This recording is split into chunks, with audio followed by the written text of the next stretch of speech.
What would you do if you got an email that had a list of the names of all the people that you're going to have sex with throughout the rest of your life?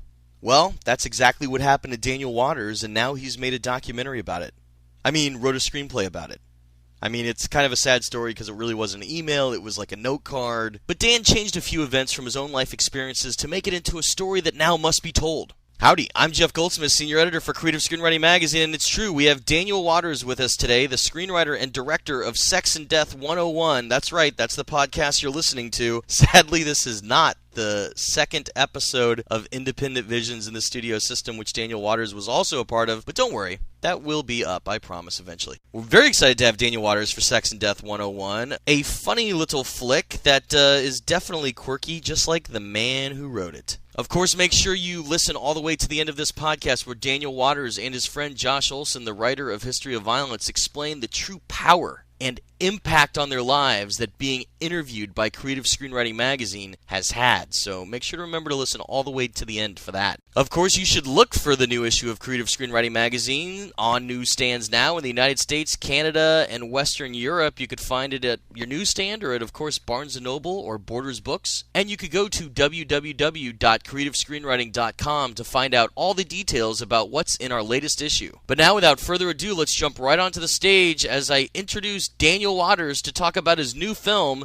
Sex and Death 101.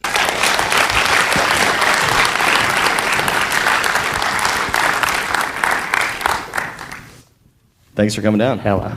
You're very welcome. As is our tradition. I didn't mean to sound that bad. Here's the latest issue of Creative Screenwriting Magazine. You, sir, are page 62. I already have it, dude. Oh, you have it? All right, very good. You think if my name's not in it, I don't have it. You know. So, we're podcasting this, obviously, and for our podcast listeners, this is not the second episode of Independent Visions of Inside the Studio System, which you were with us for a year ago. This is obviously the Q&A for Sex and Death 101. A title is very important. It's almost a contract with an audience. In Star Wars, there is a war amongst the stars. In Raiders of the Lost Ark, my Lord, what they bad do is raid that the Lost Ark. Sex and Death 101, I was disappointed it wasn't NC-17. How'd you pass up a porn opportunity like that, Dan? Why'd you wuss out and go for the R? That's my first question. Well, believe me, I would love to. I want to do children's films that are rated NC-17, but just nobody. Actually, I want to do that. Do a movie like Babe and just have a hardcore sequence right in the middle of it. Take it to the MPA, get on the cover right, NC-17, then just cut it out, and then he got a G. Jesus, what happened? But I thought you were going to ask about my title. The working title for this movie forever was Truly Fucked, which I think it's actually got a nice, sweet double meaning if you get past the crudeness of it. Because he is truly fucked, in both. Anyway. How were you going to go about that title? I was going to ask that later, but what were you going to do? what would the poster look like for Truly Fucked? And then Greg Araki had a movie called Totally Fucked Up, and it had that little stars. Those little asterisks are a real saltpeter buzzkill. Yeah. Actually, speaking of all this, you did shoot a scene with a topless Winona. You told me about. She rehearsed it. Is that right? Well, no. That scene's in a vault now. Yeah, it's in the Natalie Portman vault. But she was very. Wait. Explain that for our listeners around the world in the crowd here. No, well, Mike Nichols shot a version of Closer where she was completely nude, and then decided it would take the audience out of the movie. I'm like, that's the movie I want to be in. Take me out of this movie I'm watching right now, and I'll just go to the vault. So the scene with the topless Winona also in the same vault. Jeez, Jeff. Well, see, first of all, if I could just take 5 minutes, this movie made me realize, because there's so obsession of if you freeze frame, you get a nipple. And so I think just as a culture, the Americans, we got to close down all the celebrity nude sites for 5 years and just be cool. Just let people do nude scenes and don't say, whoa! Misha Barton, she did a nude scene. Just be cool. Be cool. Because, I hired mostly Australians for this movie, and they just have this attitude. They'd walk around naked. Sophie Monk was more concerned about her air hockey skills than the nude scene. If we just wait 5 years, don't make a big fuss, then we'll be like Europeans. It's all good.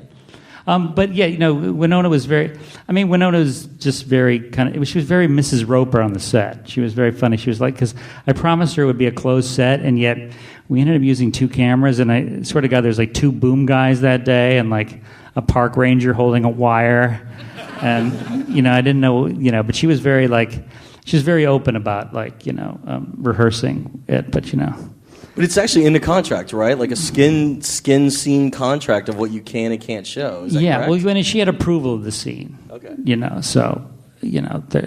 She didn't quite approve the one version. Of course, that was the day that I wasn't invited down to the set. I got to come to the bar scenes with Bumper. Yeah, that's right. Bambi and your Thumper. reputation precedes you. Yes. All right. Well, so we covered your breaking in story a lot in our other podcast, but I want to hit some things that we didn't get. I'm a huge, and we're going to get to this film, I promise, but I want to go back first. I'm a huge fan of Heathers. Tell me about when you got the idea for this kind of counterculture, John Hughes, almost meets Peck and Paw type of film. I've always loved Heathers. Just where did the idea come to you? Well, it's both. It's funny, both with this film and Heathers. They had kind of the same thought process where, it was not like I don't come to things and ooh, I've got a good yarn to tell. It was more like I was kind of like the Ralph Nader, vintage Ralph Nader when everybody loved him, like the Ralph Nader consumer advocate, where open up the newspaper and what am I not getting as a film goer? And kind of at that time it was like, and I think John Hughes is wonderful and all that, but I felt like something missing, like from that world, and especially like movies that ended with when you grow up, your heart dies. Like, your heart dies way before you grow up. Like, sometimes around 12, like, your heart dies, But, like, I just wanted... So it was almost like I took a macro stepping back view of, like, what movie do I want to see? Like, I call it writing the greatest movie never made. And... and it's kind of, I've made jokes in print before that I thought I was writing a teen film for Stanley Kubrick, like, that 2001's a science fiction film, Full Metal Jacket's his war film, The Shining's his horror film, and Heathers would be his teen film. So that's kind of the superego that I was going for at the time, And, if you start there, it's a good place to start, So, I didn't end up there, but I ended up, like, with a kind of 250-page script that was everything I wanted that I wasn't seeing in a normal teen film. And and again, it's like again going the process through going Sex and Death, kind of taking myself out of the mainstream is happening. I was trying to go back to kind of the womb, and I've been calling it my re-naiving process, because Heathers was obviously written from complete point of naivete. It's like I came here from South Bend, Indiana, worked in a video store before, it was a cliche. And, if I knew anything more about the industry, even a little bit more about the industry, I never would have written Heathers. But the fact that I was a complete babe in the woods allowed me to write Heathers. And it was kind of like I tried to go back to that for Sex and Death 101, that same process of like, geez, what am I not seeing out there? And, it was... And don't care about like what's selling right now and what's hot right now, because to me it's like, I've said before, that's like the light from a star that blew up 2,000 years ago. It's, if you're reading that, it's already dead. The genre's already dead. So it's I'm a big naive fan. Stop reading the trades. That's what I say. Stop reading the trades. I like it. Of course, my favorite Kubrick teen film would be Lolita, but Heathers would have been a good topper. Yes. Your dialogue in Heathers is awesome, just for any of our listeners, because it's almost a 20-year-old film, right? Yeah, well, I wrote it when I was 12, and I was a little scrapper. Two of the lines I want to point out, because I want to talk about your process for dialogue. Well, fuck me gently with a chainsaw, do I look like Mother Teresa? And of course, my favorite line from the movie, my son's a homosexual, I love him, I love my dead gay son. Well, what was your process, not for that dialogue, but just when you write dialogue? Do you talk it out loud? Do you record yourself and play it back? Well, how do you I take a really, really long time, and I never sit down. I don't work on a computer. I do everything by hand, and it's like, it seems like I'll do anything not to write, and it's almost like I call it collecting acorns, where perhaps that line will come even before like story beats will come. that you end up collecting these bits of paper. So when you finally sit down to write it, you have all these things for each scene collected. Like, people say, "Do you do outlines?" I mean, I don't do outlines. I do outlines of outlines of outlines. I'll do, I'll do outlines of a sentence. Like there's going to be a thought here somewhere. Got to write that on an index card. I mean, I put a lot of, obviously put a lot of, dialogues, not just some. To me, it's like if you get that computer going, it hums, it goes to sleep every 5 seconds. It's like, oh, it's gone to sleep. I got to write something. You got to get away from that computer because it's beckoning you. But to me, like, so it's not, dialogue to me is being taught as being functional. Like, I joke that, screenwriting books are all about structure, and to me, like, a screenwriting book that's all about structure is like a book about horseback riding that says it's important you have a horse. Like, of course, yes, structure, yes, of course. Don't start your damn script until you have the structure down. But, the actual writing of a script is a whole other ballgame. That's why, it takes me 9 months to write a script, Is that how long it took to write Heathers? That was going to be my question. Yeah, I never put an odometer on these things, but, Heathers was like, let's see, I worked I'm trying to remember my hours at the video store. It was like... It was 5 to 11, and then 11 to 11 on Saturdays and Fridays. So I was like, really wasn't having a lot of sex during this time, so I had a lot of time for writing. But I usually say I like to do the baby thing of 9 months. All right. Well. I know. Dan Waters influenced everybody. What? I got to eat. When you get a script like this, where high school kids are killing each other, they're just about blowing up the school at the end of the movie, what was the reaction that you were getting from people as you were trying to take it out there? Because obviously it was distinct, it was original, just as you said, it was unlike anything else in the marketplace. Well, yeah. I mean, it's it was again. It helped that I was so I didn't know anything about gravity, so I could fly. That I was naive enough. The whole process of taking it out was like. It almost kind of leaked out. It kind of just happened. I always say, like, if you can get one person other than yourself to like the script, that you're on your way. And it was kind of like I was more giving it to friends, not even thinking about it being made into a movie, and they kind of gave it to more friends. And then I ended up learning one of the great truths of the industry is that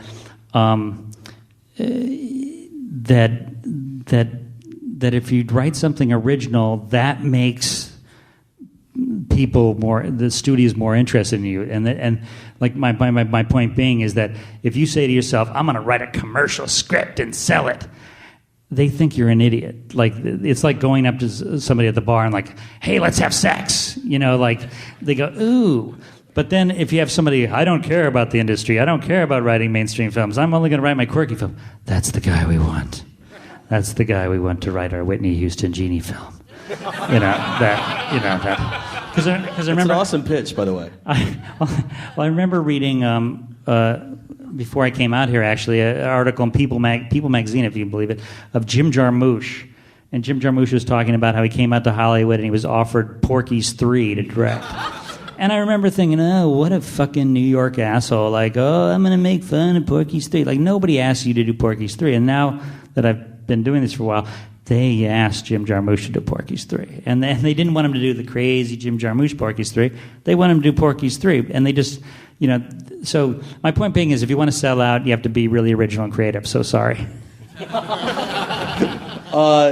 When it was made, when it got funding and people were going to go do it, was there anyone that ever was trying to whittle it back down to make it more commercial? Because a lot of times when a very original voice is seen on the page, on its way to the screen, somebody tries to steer it into more common waters. Did that happen? More common waters. I love the puns. They just naturally come. Dan Waters, yes, common waters. The thing about, whether you like the things I write or not is that they are, it's like a game of Jenga. There's only, it's not like, oh, if we just change this, it'll be normal. Like, there's so much. They kind of like it's a pass-fail course. It's kind of like, so there were no scenes that like they said we cannot shoot this. This is too much. Well, yeah. Well, of course, like famously the ending. I had a lot of different endings, and the one they shot, it was not my favorite. Although I've come around on it, like Tell us what the original endings were. I've had one original ending was that she comes out wearing the bomb and she blows herself up, and I can see that it's not very cool for an anti-suicide film. And then one of my favorites was that she leaves the high school and the bomb accidentally goes off and it blows up the whole high school, and we kind of end with a prom in heaven where the punch bowl's filled with that blue disinfectant liquid, and there's a choreographed Simple Minds dance number in there somewhere, but it was like just a happy place. All the dead characters came back to life and things like that. My favorite ending is like the one Michael Lehman says, "Oh yeah, right, you're never going to do that." It's kind of like it ends similar to the way it ends now, where I hope everybody remembers Heathers. This is really boring for you if you don't. That Winona comes up to the stocky Martha Dumps Truck girl and says, like, "Hey, geez, let's go rent some new releases tonight." And she pulls out a gun and puts it in Winona's mouth and shoots her. Says, "Fuck you, Heather." And she's lying on the ground. "My name's not Heather. My name's not Heather." And then she stands up and goes, "I can walk," from Dr. Strangelove. But Right, because she's in a wheelchair the entire movie. That's great. Yes. That's funny. I like all those endings. Okay. There's no failure on Heather's Waters. No failure. And now Hudson Hawk. No. But wait, one more thing I want to get to. No failure. Oh. Well, we're going to get to the 90s in a second here. Oh, yeah. Sequel. That's great. Failure. Oh, you mean the 90s for you, Dan Waters? Oh, yes, your 30s. I would actually argue that it was not a failure time because you had great success in the 90s. But wait, before we get to the success of the 90s, sequel, I'm waiting for that myself. Sequel. You had pitched a possible sequel for Heathers when we last spoke. Oh, brother. Just for the sake of keeping it all together. Well, I've had... pitch it to these fine folks. It's the only way I get Winona Ryder to pick up the phone for me if I keep getting... Was that what you did to get her to read Sex and Death 101? It's always just... It's just the elephant in the room. Like, well, if you want to do the Heathers 2 sequel... But I've had a bunch of crappy sequels. Like one, she went to Washington and worked with a senator named Heather to be played by Meryl Streep, and ends up assassinating the president and makes it look like a suicide. But I throw these cockamamie things out there, and then like she'll come up to me at a party. "I've talked to Meryl. She's in." Like, what? You told Meryl Streep that horrible thing? Like, no, she likes it. She has a couple notes. Like, And I never follow up. But now I got this whole crazy thing just to placate her. It's not really going to happen, though, people. I like this concept. We're even 10 years past two Jakes at this point. I like the idea of doing kind of a parody of those crappy Dangerous Minds types of movie where the cool teacher comes in and I think I like the idea of her coming in as a teacher and trying to cure all the high school problems, and kind of ends up having to engineer a massacre. But again, see, it's not as funny as more massacres. Columbine just took away all the laughs.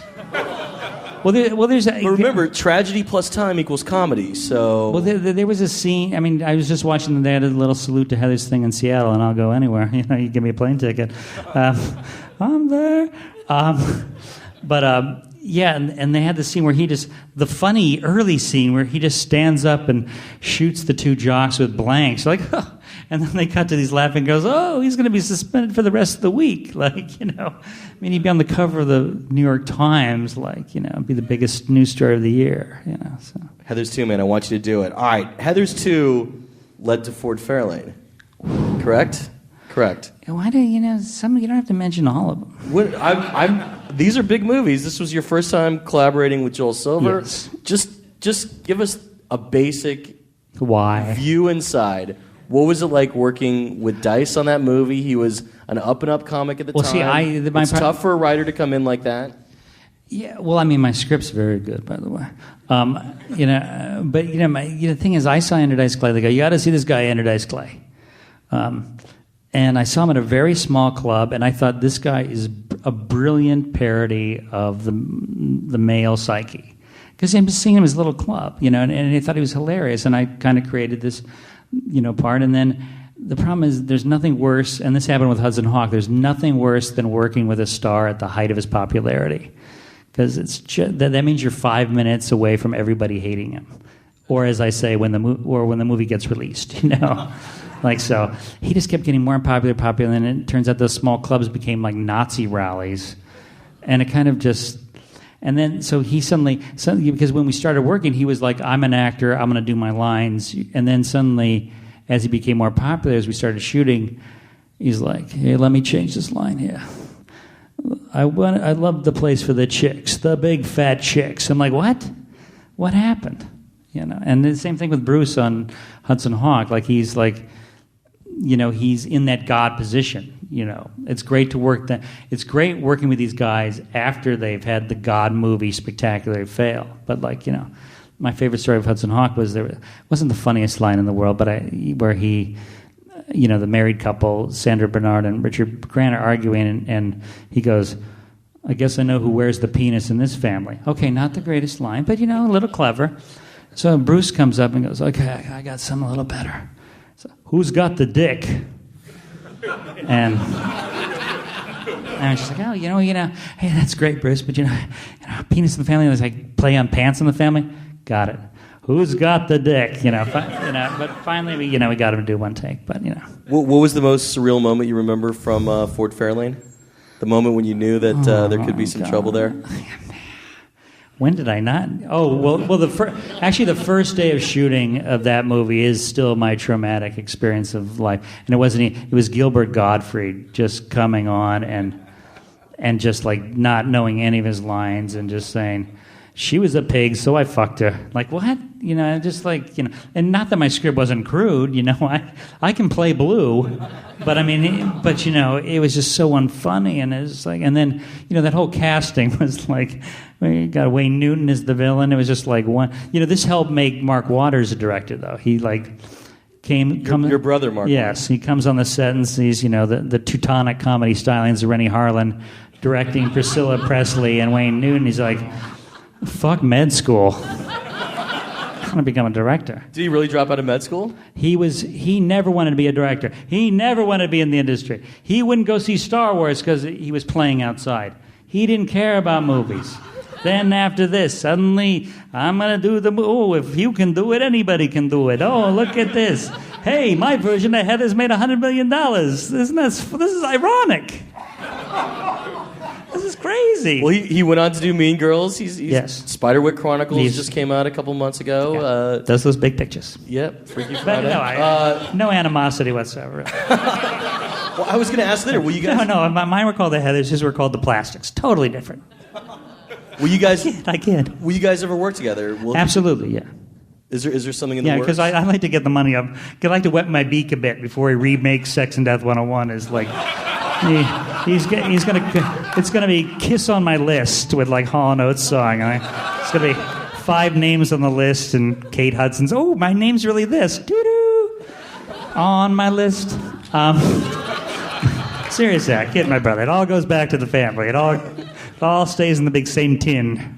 But is there a project that you guys have actively looked at? Yeah, we're doing until this fucking Chaos Theory movie came out and it's killing all of us. But which movie? This movie Chaos Theory. Have you seen the trailer, Ryan Reynolds? I don't want to talk about. I don't want to talk about. Wait, you're freaked out by that? Thank you. That's the attitude I'd like to have. No, but no, you're right. Okay, but we're doing an adaptation of the 1970 novel The Dice Man, which is about a guy who lives his life by a pair of dice, and it's not a sequel to Fort Fairlane. No, unfortunately. I mean, yes, definitely not. Please. That's great. Have you written the script? Yes. Cool.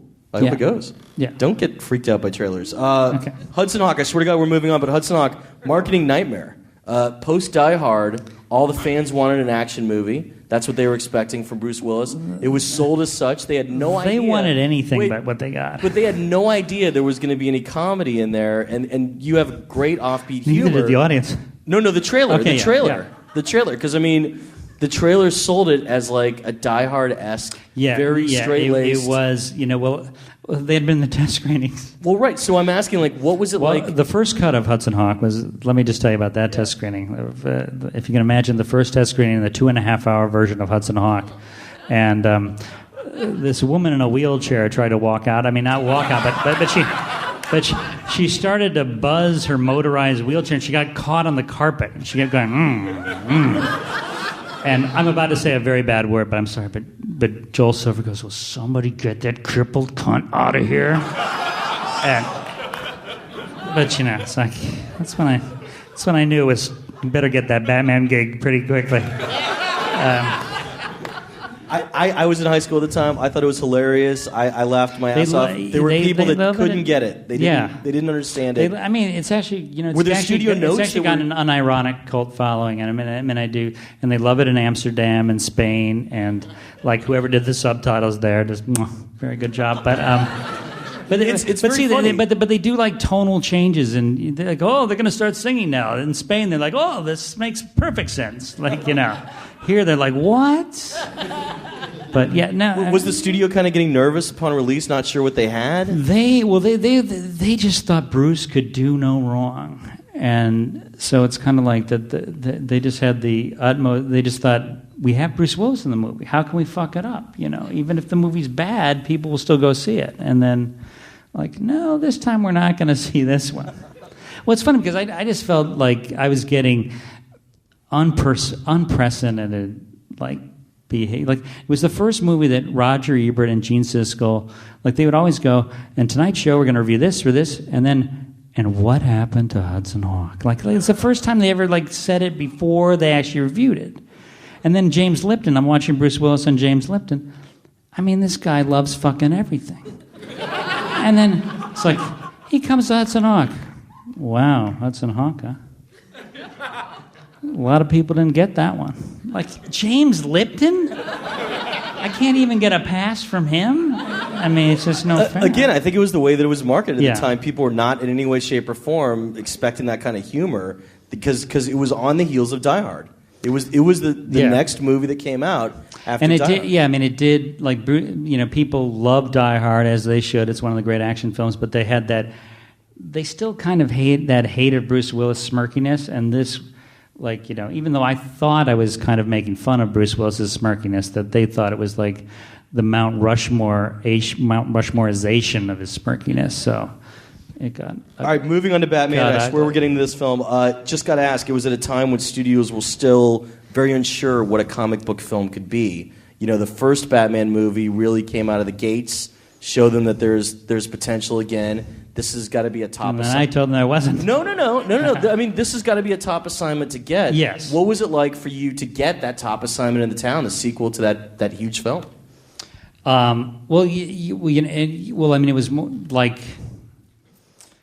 As my friend Josh Olson out there will attest to, I'm not...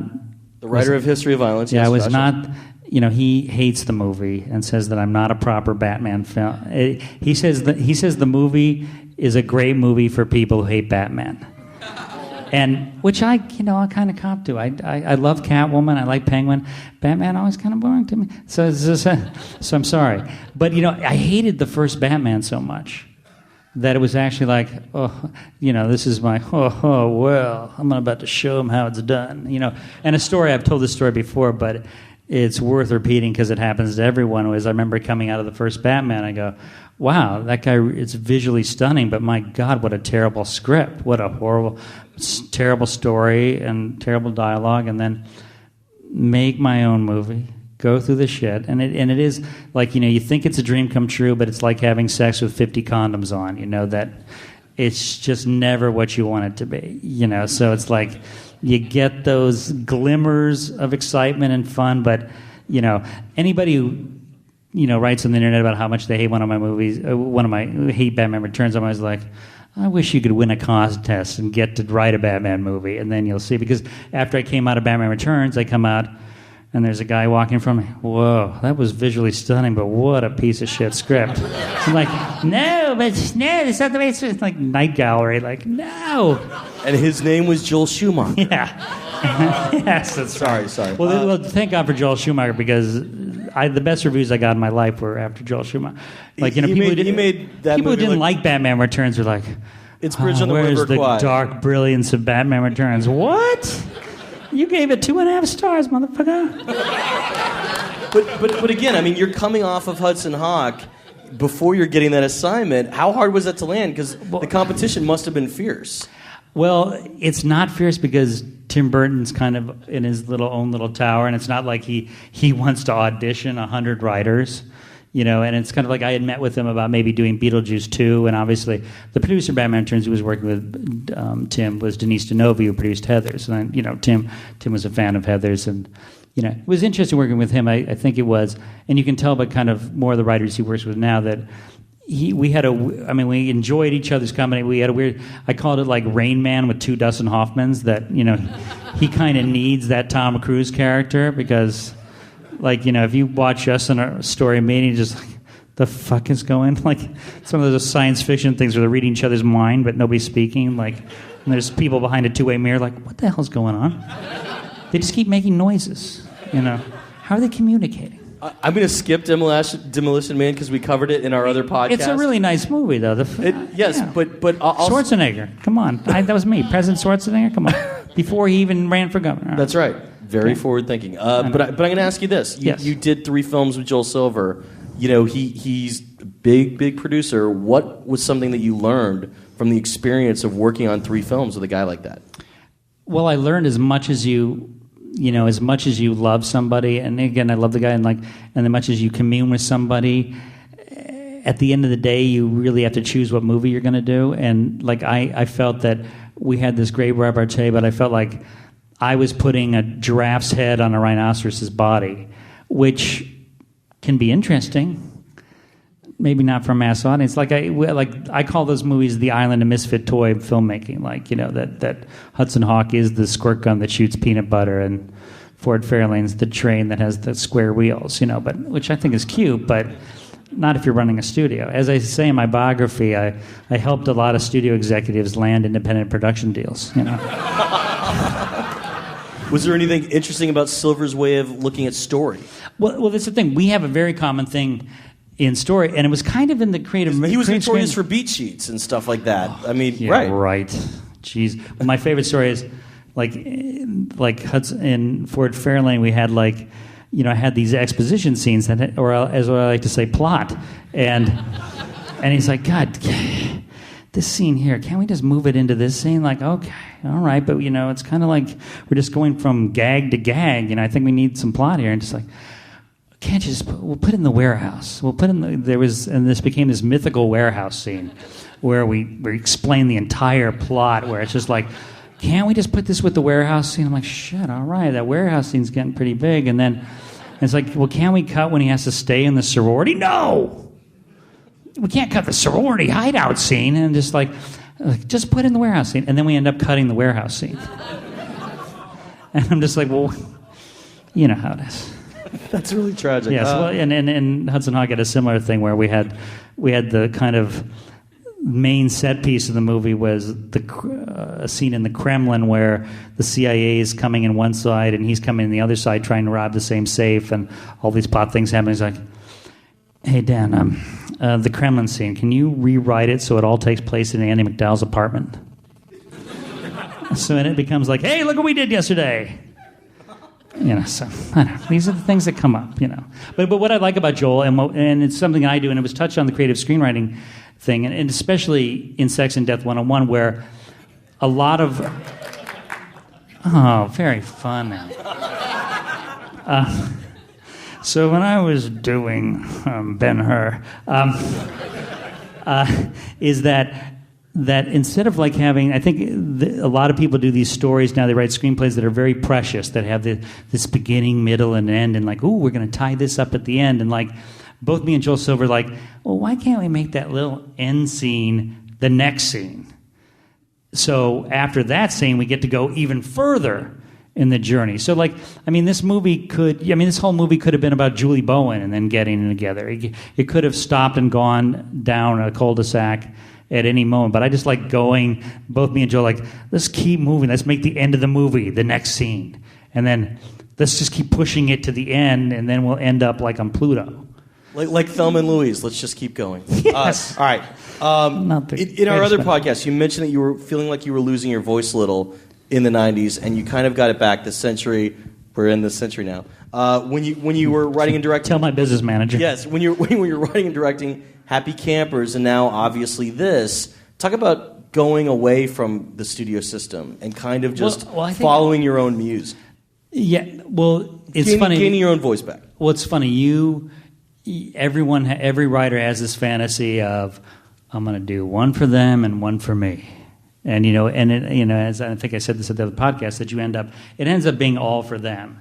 Unless you like really burn everything down and go away and lock yourself in a basement, that it really is something you actively have to do. As far as like I say, going back to the womb, going back to that place of re-naivete. And it can be scary because when you go back, it's like, Dan Waters, who are you again? Like, when you come back to that world. But I think it's, it was a sacrifice I was willing to make. I mean, as I say in the creative screenwriter article, I'm giving you more plugs than my movie, is that I had promised myself when I went to Hollywood not to get a normal job so I would have time for my writing. And then I realized that screenwriter had become my job and I wasn't having any time for real writing.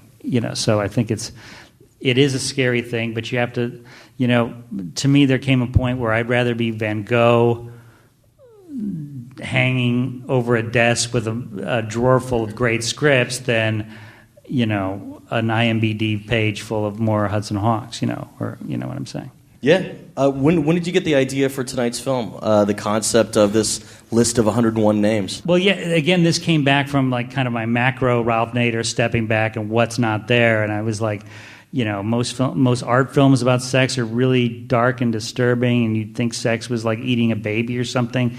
Like, it's just so punishing. Sex is so punishing. And then you have kind of what I call the immature ejaculation films where it's just like it's about boobies and like sex was never like this. And then there's the mainstream romantic comedies where there is no sex. There's only that cab running to the cab at the end, and then they supposedly have sex during the closing credits.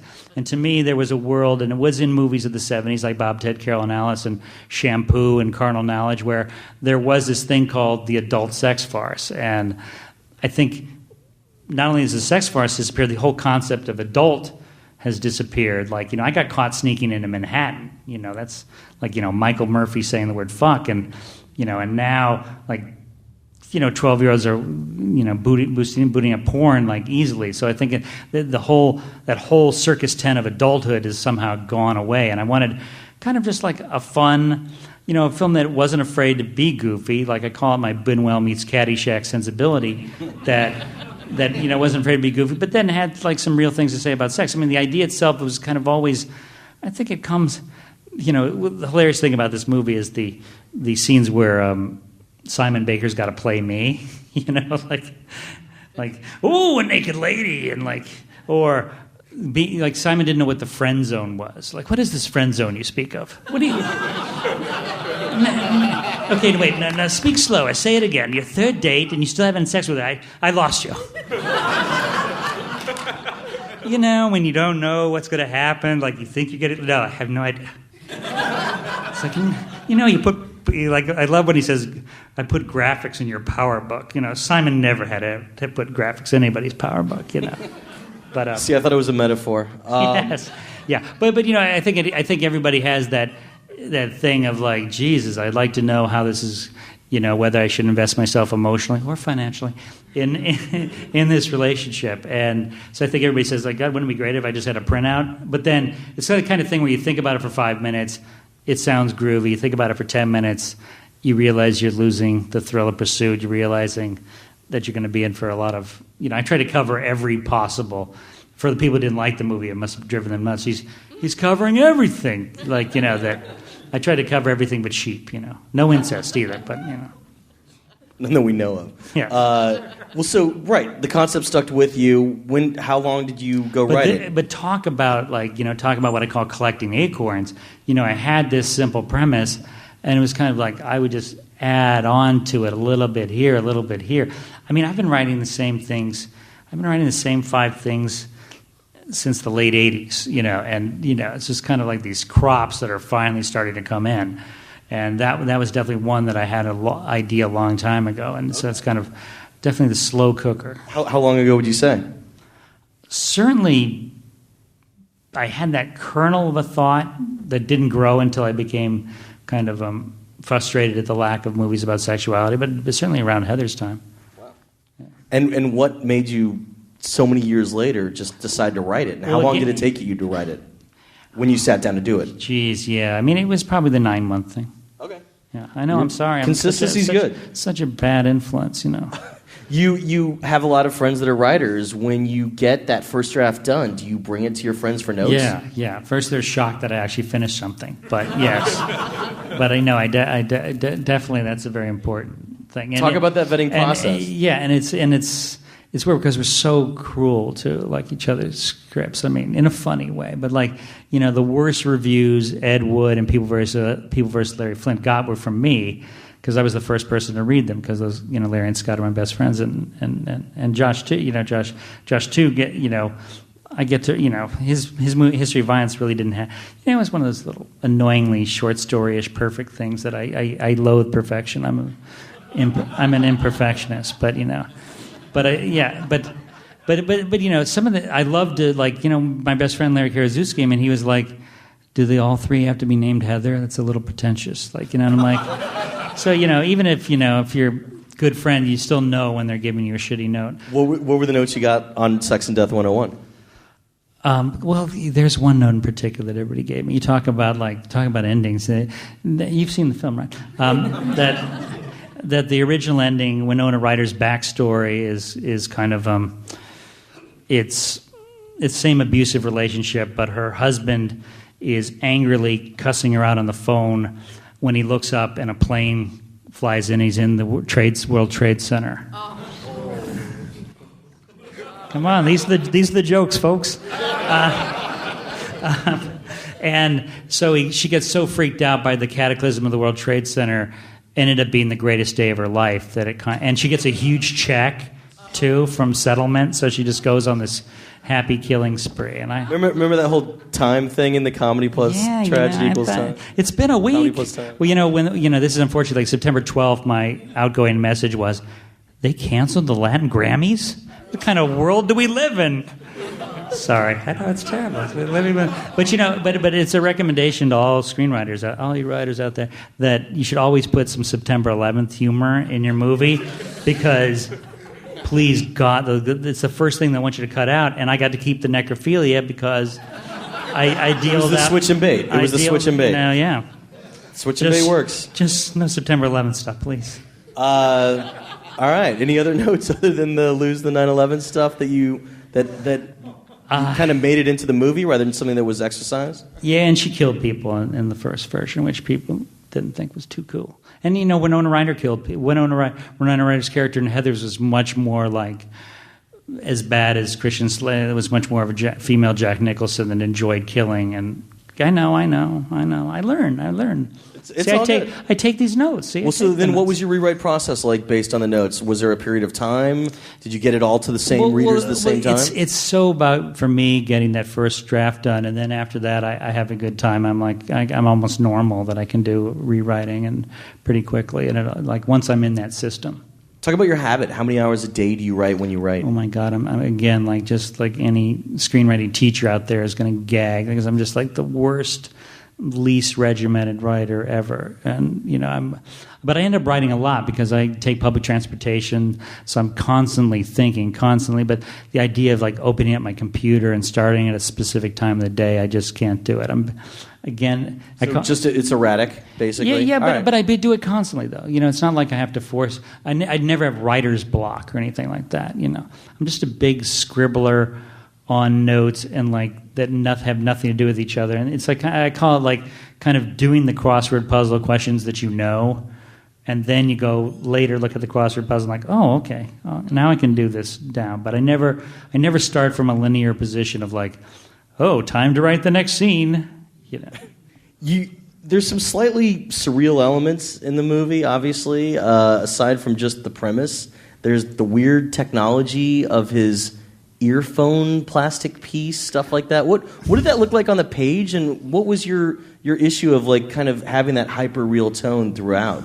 Talk about how you balance that. Well, I wanted to have technology be a part of that to me, like if you have like kind of the normal stuff that's even a little off center, it makes, when you throw the Whopper in, it makes it just like kind of part of the same world. Like, oh, you almost begin to think like, because I mean, if you come back, if you think of a movie that takes place in even 1960 and the technology that happens now, they would think you're doing a wild science fiction movie. So I almost wanted to play the fact that there is a machine that can say, well, which women you're going to have sex with, that is going to tell you the day you die. That, who knows, 20 years from, to me, 20 years from now, that could be totally legit. I'm not like, ooh, I'm wacky fantasy man. Like, this is crazy. Like, I did want to play it kind of real, which means kind of, so instead of like, this is the real part of the movie and then this is the surreal part, I wanted to kind of fudge all of it.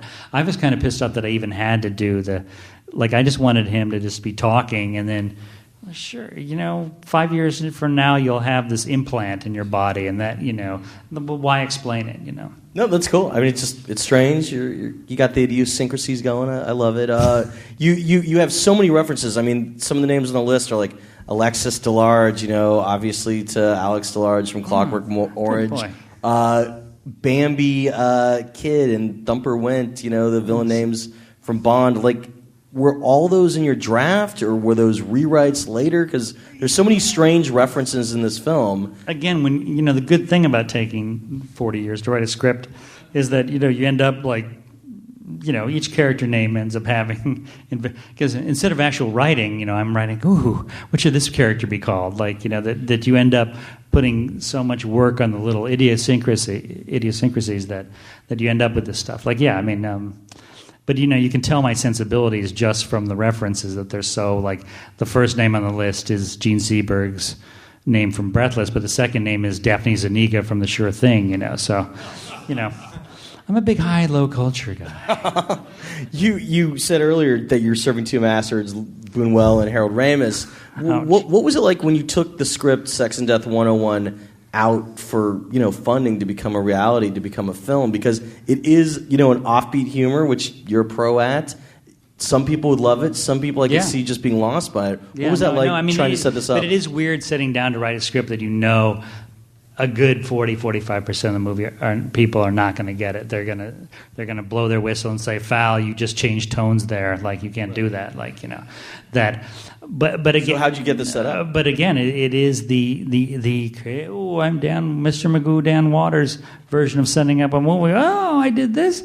That it was like I was so just concerned of writing the movie that it even didn't think about like what actors am I going to, how am I going to set this up, that it kind of like. I just finished the script and I gave it to some friends to read, and then my friends gave it to, one of my friends gave it to a guy, Aaron Geller, who is I believe is out here today, and he worked for Carrie Brokaw, and then kind of got to Carrie Brokaw, and then got to another producer friend of mine, Lizzie Friedman, who's out there, and it's just kind of like it was not the kind of script you go, it's going out this weekend to all the studios, it was kind of like just these people read it, they got it.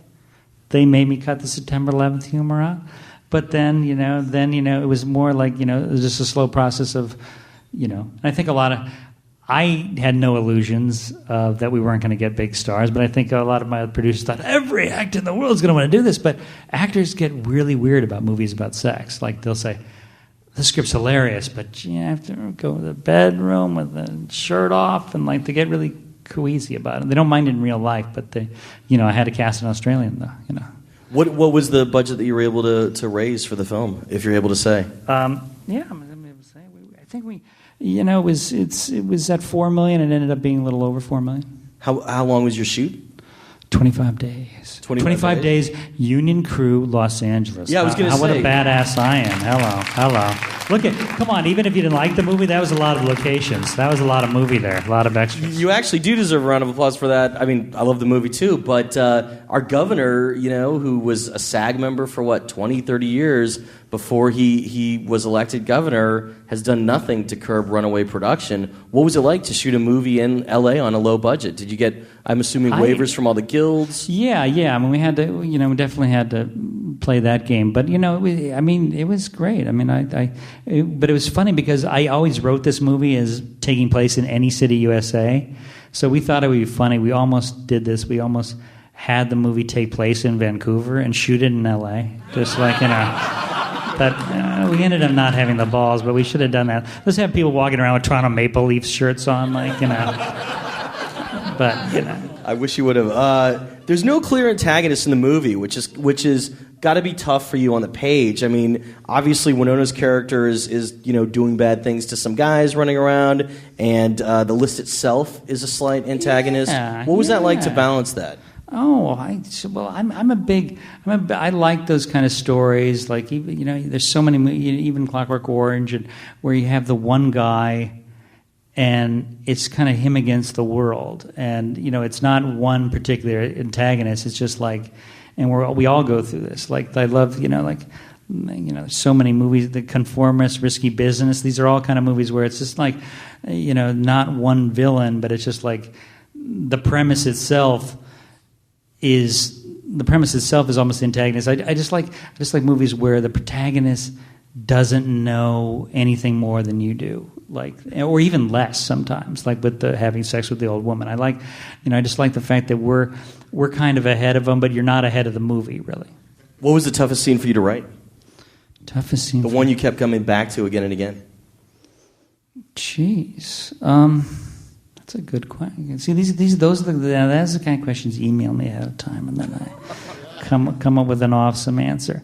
Well, but the thing, it is one of those things. This is the cheap cop-out answer, but like to me, the challenging scenes to write are always the funnest scenes to write. So you end up only thinking of the excitement of writing them and not how tough they were. Because obviously, like, you got this bouncy comedy that has all these kind of fluctuations in tone. Then you end up in a diner for 15 minutes. That I was going to ask about that. That's a long scene. Yeah. It comes to the end that all the exposition is there. Well, so some people complain that Winona's not in the movie enough, and I'm like, she's in the movie more than Marlon Brando in Apocalypse Now, and they have the same part, and she's much better than he was, But it's cool because like it is a really long scene, no holds barred in that diner. They're sitting down. Going off the page for a second, directing that scene, was that tough? That whole scene was the last day of shooting. And there's no movement; they're just sitting there. There's a couple of nice camera moves there, but yeah. Come on, that was my favorite day of shooting because they were just on that day. So it was to me, even when you watch the movie, like, I mean, it's a weird thing, like when you watch with an audience, like there's they're laughing. And then, they're not laughing the last half hour of the movie. But no, that's good. That's what I want. But it is weird. You have to suss out the audience. Are they hating this? But I feel like the audience really pays attention in that last half hour. You said that at some point a vision of me came into your pre-production experience. Yes. Okay. I'm scared to ask. This is nobody's first creative screenwriting screening, is it? I'm going to assume not. But there's a part in the movie where, and you'll remember, like where the guy with the bow tie, played by Rob Benedict, he gets that email that has the date, the day, the month, the year. And in the original script is Winona's character puts him in a coma. And he goes in a coma, that's fine. And then I'm like, just in pre-production, like, Jesus. I just had this scary flash forward at the creative screenwriting screening. And because Jeff's like, Orson Welles here, just like, I think you should have set up that sled a little bit more. Really? Really? That's innocence? So I knew, I knew Jeff would be like, wait a minute, that was the date he died, and he was only in a coma. And I try and go, well, it's kind of a spiritual death. No.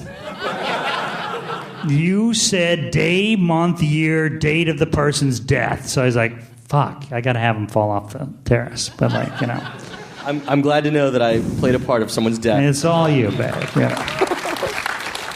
I'll kill them all. We're going to open it up to the crowd in a few minutes. Just a few last questions. You not only wrote this, obviously, you directed it. In the fourth hour. Yes, you directed it too. Night 3. What was some of your tougher challenges directing a 25-day shoot ain't easy. Writing is very, you get to take your own time. I think I mentioned in the Creative Screen article now available at newsstands near you, where a key part of my writing is naps. Like even when I'm cooking, I'm like, oh God, I'm so excited, time to go to sleep. And I'm borderline narcoleptic, and then I wake up and this is good, nourishing nap. If I did that with a crew, they'd be a little pissed off, But I felt I was like, oh, wouldn't it be great if I could just curl up here for 10 minutes and sleep?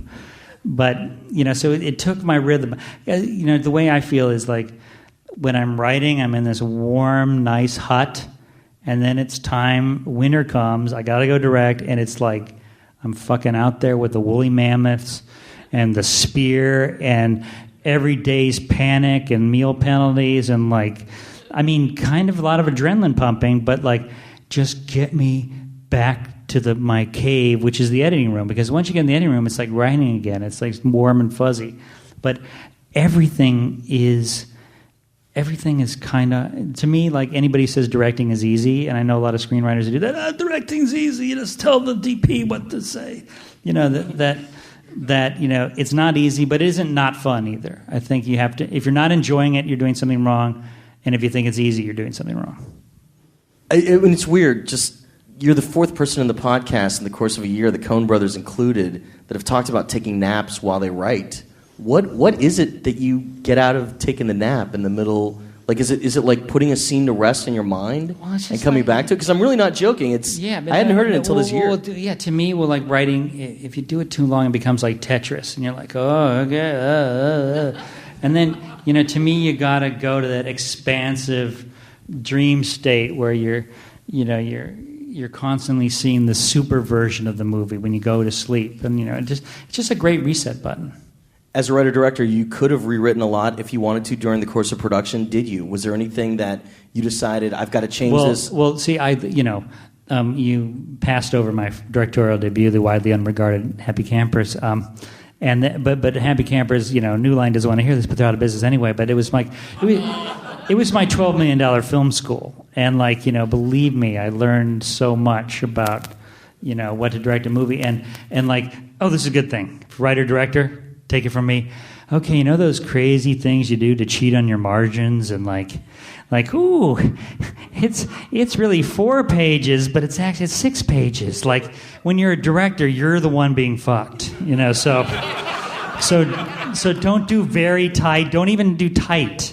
Do normal final draft, because these pages, you got to shoot these pages, so you want it to be big, double space. Don't do all those little, oh God, if I only cut this line of description, I can move it up to 1 line, and that'll bring up this entire paragraph, and that'll take a whole half page, and no, don't even think about that stuff. Just go great. Okay, got on a rant there, sorry. No, that's good.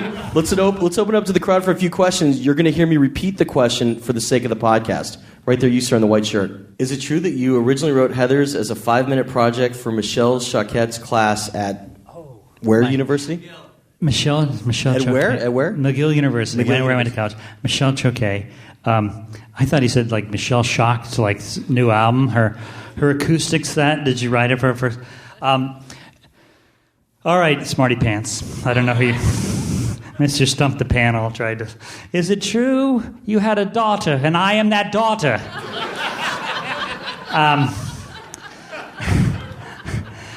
Michelle Choquette, great screenwriting teacher at McGill University, yes. I did a short, 5-page short that was about a girl who gets accused of being a witch and is burned at the stake during a football game, played kind of real, but there were 3 characters named Heather in that script, Mr. Smarty Pants, so... to answer your question, no and yes. We'll settle for kind of.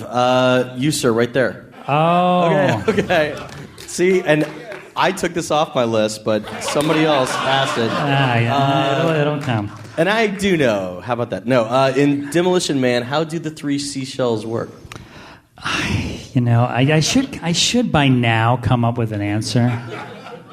I mean, the joke is, the joke is if I thought of an answer for it, it would somehow ruin the joke. The fact that I ended up coming up with something where one sprays water, and then it just got too gross, and I just it's better not to answer it. No, I actually have to give my friend Larry Kierzewski some credit for that one, because he was like, dude, I need future stuff. And he's literally on the phone. Sorry, I crude again. Going to the bathroom on the phone, and he had these shells, and he had these shells that he kept by the toilet, and just like, I don't know, I got seashells. They wipe with seashells in the future.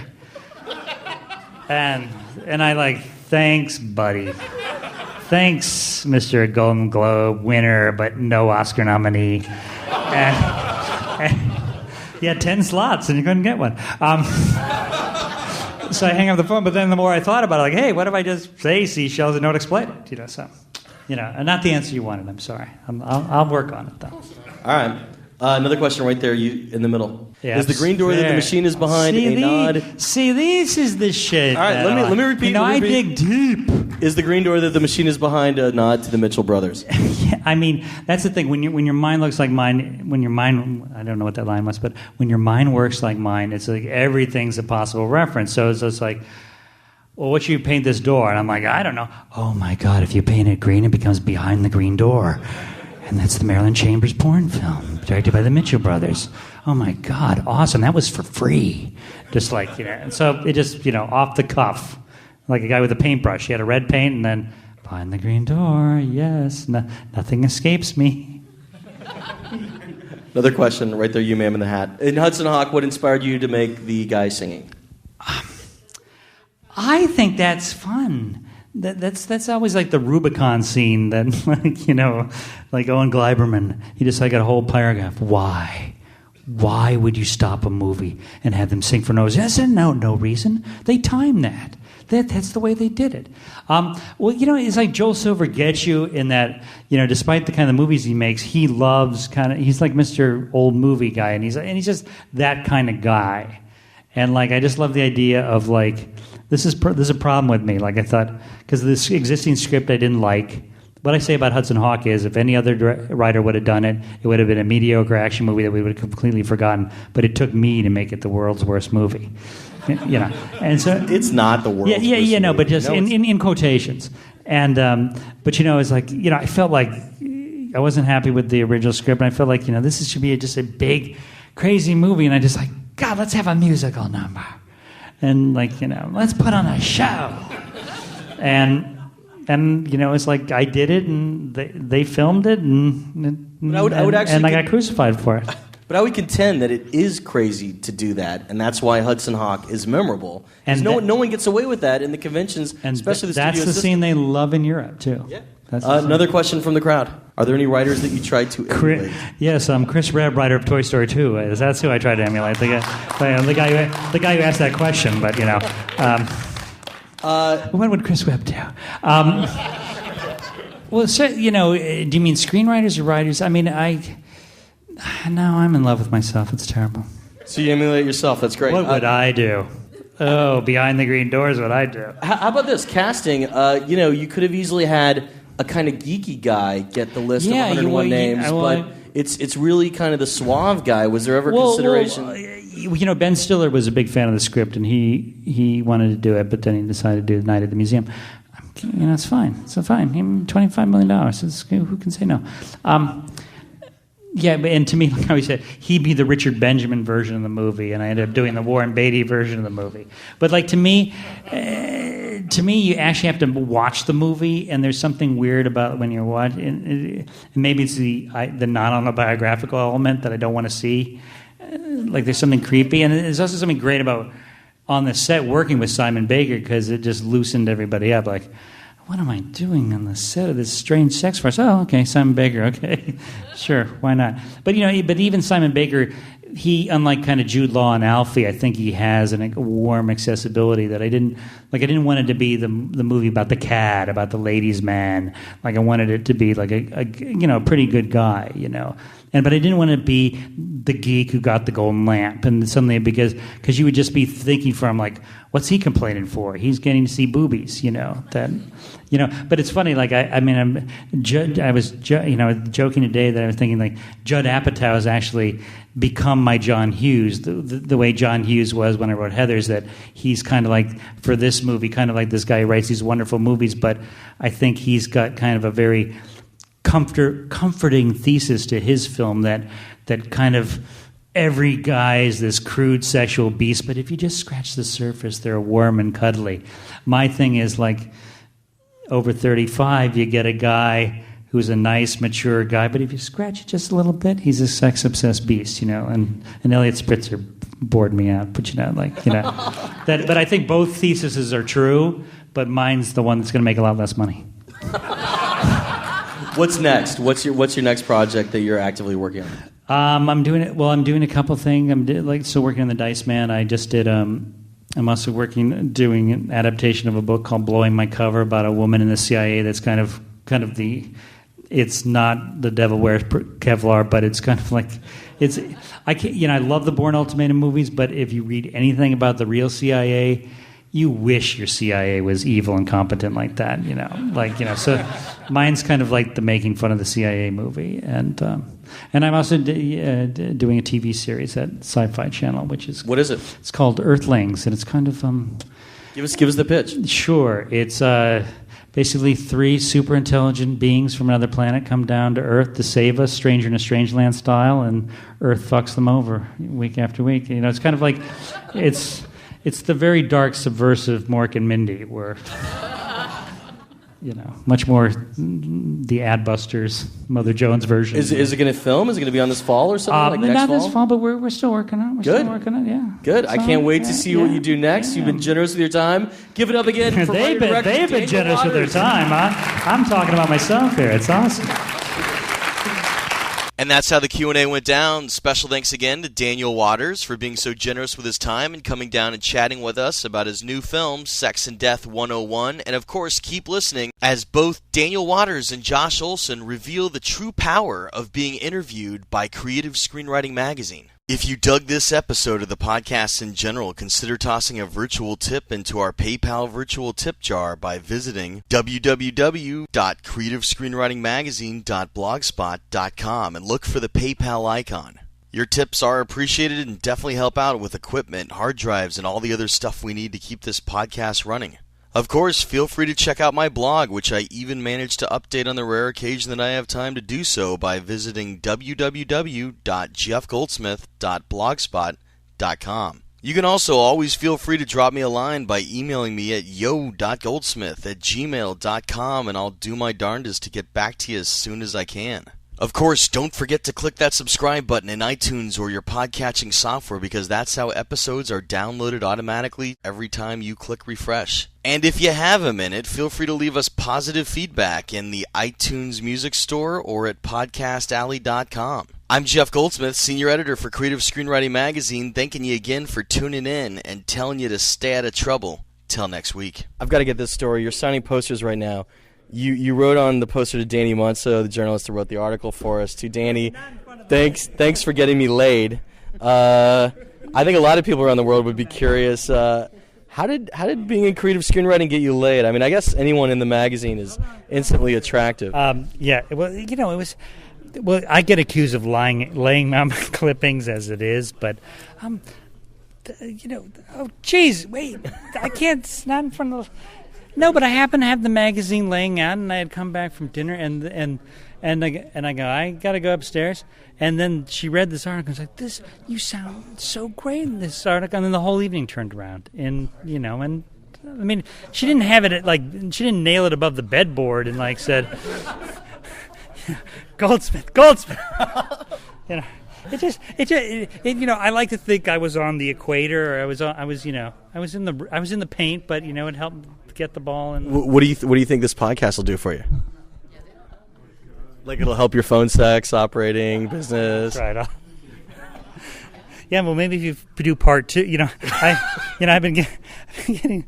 Oh, see, I had a great crude joke, but I can't do it. Let's hear it. No, I don't like to do it. I don't do blue material. But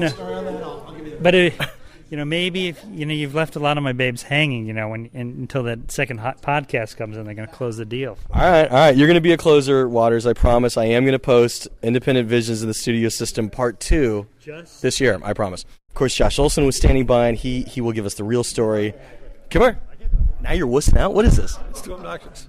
No, he had a copy of the Creative Screenwriting magazine with my interview in it, and he had it open to the article, and this girl said, "Oh, I love that film," and Dan said, "Oh, he's a friend of mine."